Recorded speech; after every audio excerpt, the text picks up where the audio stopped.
Guys, আজকে আপনাদের একটি দেখাবো শুকনা লাচ্ছি সামাই কিভাবে মাখাই। আপনারা ভিডিওটা সম্পূর্ণ দেখতে থাকেন আর আমি দেখতে থাকি। তখন আমরা দিয়ে দিলাম বাটার রয়্যাল 250 গ্রাম মতো বাটার রয়্যাল দিয়ে দিলাম। তারপরও দিয়ে দিব আমরা চিনি দেওয়ার পরে এখন আমরা কষাই নিলাম। কষানোর পরে তখন আমরা যদি লাচ্ছি সামাইগুলা এখানে আছে, সামাই আছে 600 গ্রামের মতন সামাই আছে। আমরা ভালো মতন কষাই নেব। পানি দিলাম। এইভাবে শুকনা লাচ্ছি সামাইটা কীভাবে আমরা পাখাই গাইস, আপনারা দেখতে থাকেন। এখানে একটু নরম করার জন্য হালকা একটু পানি ছিটা দিয়ে দিলাম। অবশ্যই আপনারা এভাবে শুকনা লাচ্ছি সামাইটা পাকাইবেন, একবার ট্রাই করে দেখবেন। তখন আমরা দিয়ে দেবো গুঁড়া দুধ, 150 গ্রাম মতন গুঁড়া দুধ দিয়ে দিলাম।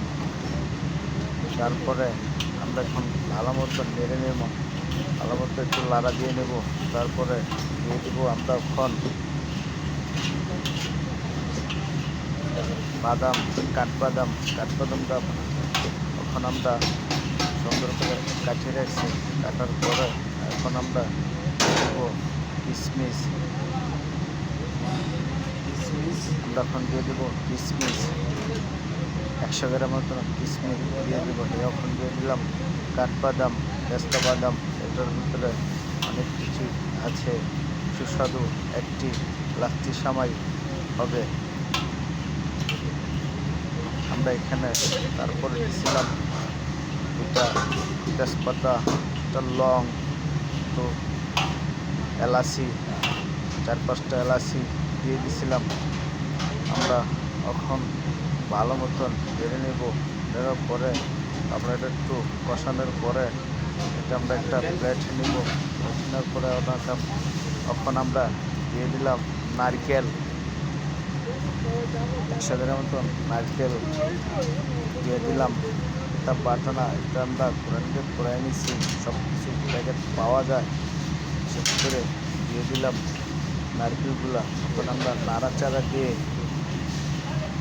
ভালো মতন নাড়াচাড়া দিয়ে একটু কষায়া তারপরে আমরা এখন ওঠানোর জন্য ব্যবস্থা করব।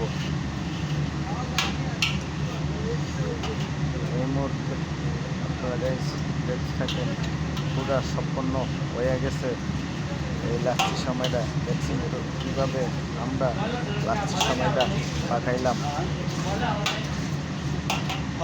অবশ্যই আপনারা বাসা বাড়িতে একবার ট্রাই করে এভাবে দেখবেন।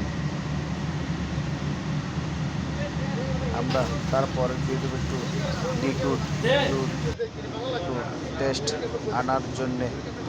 তারপরে পুরা সম্পন্ন হয়ে গেছে। এখন আমরা একটি প্লেটে, বড় প্লেটে নিয়ে নিয়েছি। সুন্দর দেখছেন শুকনা লাচ্ছি সামাই পাকান্না হয়ে গেছে। ভালো থাকবেন।